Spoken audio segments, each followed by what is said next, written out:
எரேமியா 32:42 கர்த்தர் சொல்லுகிறார், கர்த்தர் சொன்ன எல்லா நன்மைகளையும் அவர்கள் மேல் வரப்பண்ணுவேன். நன்மைகளை வரப்பண்ணுகிறவர், வரவழைக்கிறவர். உங்கள் மேல நன்மையை வரவழைக்கிறார். உங்கள் மேல் நன்மை தங்கும்படி, நன்மையிலே நீங்கள் வாழும்படி, நன்மையினாலே நீங்கள் நிரப்பப்படும்படி, நன்மையினாலும் கிருபையினாலும் உங்களை முடிசூட்டும்படி கர்த்தர் சொல்கிறார், நன்மையை நான் வரப்பண்ணுவேன். ஏன்னா கர்த்தர் நம்மை நினைத்திருக்கிறார், அவர் நமக்கு நன்மையானதை செய்வார் என்று சொன்னபடி கர்த்தர் உங்கள் வாழ்க்கையில நன்மையானவைகளை செய்வார், நன்மையை வரப்பண்ணுகிறார்.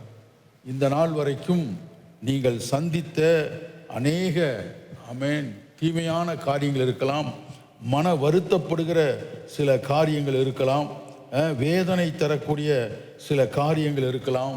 ஆனால் எல்லாவற்றையும் கர்த்தர் மாற்றி உங்களுக்கு நன்மையை வரப்பண்ணுவார். பாருங்க, அருமையாக சொல்றார் பாருங்க, கர்த்தர் எவ்வளவு நல்லவராக இருக்கிறார்.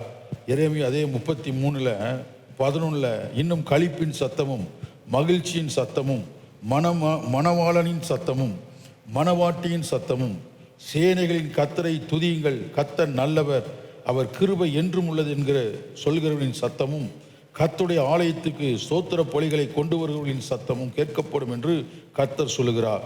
அவர்கள் முன்னிருந்த போல் இருக்கும்படி தேசத்தின் சிறையிருப்பை திருப்புவேன் என்று கர்த்தர் சொல்லுகிறார்.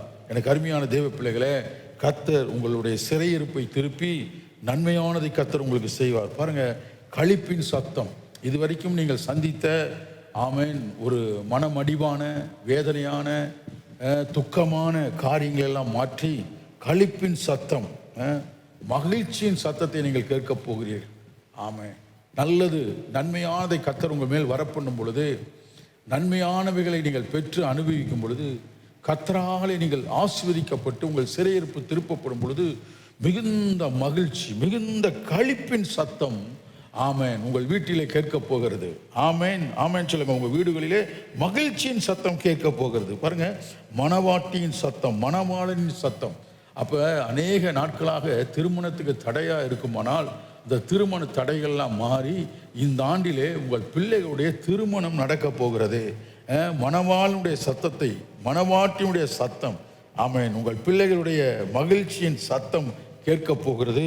இப்படிப்பட்ட நல்ல திருமண வாழ்க்கை உங்கள் பிள்ளைகளுக்கு அமைய போகிறது. உங்கள் பிள்ளைகள் ஆசீர்வாதமாக இருக்க போகிறார்கள். அதனால் நீங்கள் என்ன செய்ய போறீங்கன்னா, துதிக்க போறீங்க. கர்த்தரை துதியுங்கள், கர்த்தர் நல்லவர், அவருடைய கிருபை என்றும் உள்ளது என்று கர்த்தரை துதிக்கிற சத்தம், துதியின் சத்தம் உங்கள் வாழ்க்கையில பெருக போகிறது, துதி பெருக போகிறது. கர்த்தரை துதித்து நீங்கள் பாடி நீங்கள் மகிழ போகிறீர்கள். ஸ்தோத்திர பலிகளுடைய சத்தம் கேட்கப்படுகிறது. கர்த்தர் நல்லவர். அவர் உங்களை நினைத்திருக்கிறார், அவர் உங்களை ஆசீர்வதிக்கிறார், நன்மையானவைகளை உங்கள் மேலே வரப்பண்ணுகிறார். எனக்கு அருமையான தேவ பிள்ளைகளே, அநேக நாட்களாக இருக்கிற பலவீனங்கள் நீங்கி நீங்கள் சுகமாக இருக்க போகிறீர்கள். அநேக நாட்களாக தடையா இருக்கிற ஆசீர்வாதங்களை உங்கள் மேல் வரப்பண்ணி, உங்கள் சிறையிருப்பை மாற்றி, உங்கள் கடன் பிரச்சனையை மாற்றி, உங்கள் தோல்விகளை வெற்றியாய் மாற்றி கர்த்தர் உங்கள் மேல் அவைகளுக்கு பதிலாக நன்மையை வரப்பண்ணி, நன்மையினாலே கர்த்தர் உங்களை நிரப்பி உங்களை ஆசீர்வதிக்க போகிறார். மகிழ்ச்சியின் சத்தம், களிப்பின் சத்தத்தினாலே கர்த்தர் உங்களை நிரப்ப போகிறார்.